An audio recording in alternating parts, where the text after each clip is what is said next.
Regardless of what language you speak, what country you're from, or how old are you, probably you know what this symbol is. The Olympics is the largest, most global, highest standard for athleticism. But since when?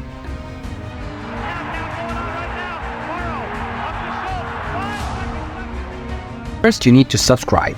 It's your ticket for the time machine that we'll be using in order to travel back in time and visit ancient Greece to dig in the origins of Olympic Games.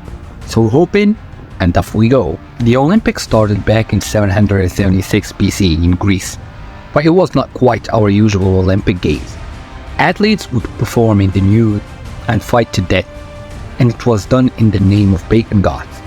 It was a tradition that would supersede the political situation, so they would put aside war and political conflicts to come together and do these games in honor of the pagan gods. But in 393 AD, when Emperor Theodosius, the first emperor with the Christian ethnicity, came to power, he banned all pagan practices, including the Olympics. From there, until the 19th century, the Olympics was essentially dead. This was until a man called Pierre de Coubertin came along. You can tell by his name that he was French. And Pierre really loved sportsmanship, and he believed in the spirit of the Olympics, in the sense of pure sportsmanship and working to become our best. He laid this out in what later became the Olympic Creed, and I quote, "The important thing in life is not the triumph, but the struggle. The essential thing is not to have conquered, but to have fought well." With this ideal image of what the Olympics could, and most essentially what the Olympics should be, Coubertin created the International Olympic Committee, which was founded in 1894. And only 2 years later, the first ever modern Olympic Games was held. In 1896, the first modern Olympic Games was held in the Panathinaikos Stadium in Athens, Greece. A stadium that's built entirely of marble, and it was actually built in the 6th century BC. So there wasn't a better place to revive the Olympic flame than Athens. In 1912, de Coubertin designed the famous Olympic rings. Each ring is supposed to symbolize an inhabited continent, and the colors are chosen because at that time, every flag in the world had at least one color represented in the ring. It was a message of world unity, and everyone coming together to challenge themselves through sportsmanship. When the International Olympic Committee was created, they had a lot of decisions to make. And I mean by a lot. Example, are they going to allow the same games that were played in ancient Olympics? Where are we going to hold these Olympics? How often are we going to hold them? And who's allowed to participate? Thankfully, their ideals and the spirit of unity wasn't just words on paper.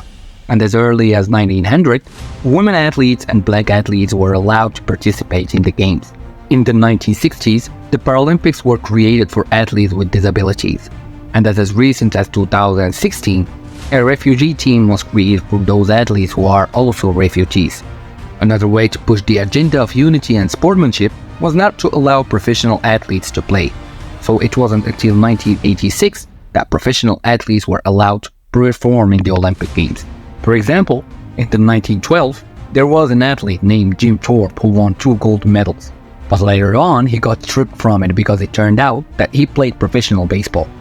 He went on and created a little club of his own where professional athletes could play.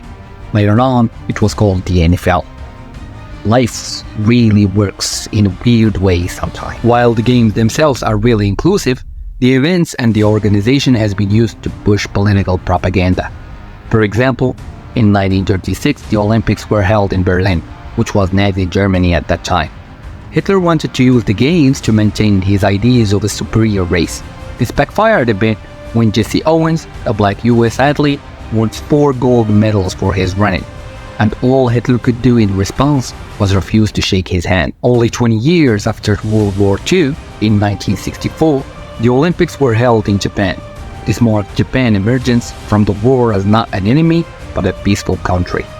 Then in 1968, during the Mexico Olympics, 2 runners, Tommy Smith and John Carlos, protested against racial violence in America, leading to their suspension from the US team. In 1980, during the Cold War, the US hockey team and the Soviet Union hockey team went head-to-head in an event that Sport Illustrated called the top sport moment of the 20th century.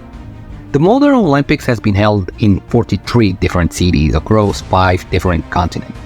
And this is all due to Pierre de Coubertin and his ability to gather people together to create the Olympic Committee and his vision of what the Olympics could be. The Olympics are by far the best sports event in the world, from the opening ceremony to the vast sports included in each edition. For me personally, I love watching archery and basketball. And you, what is your favorite Olympic sports?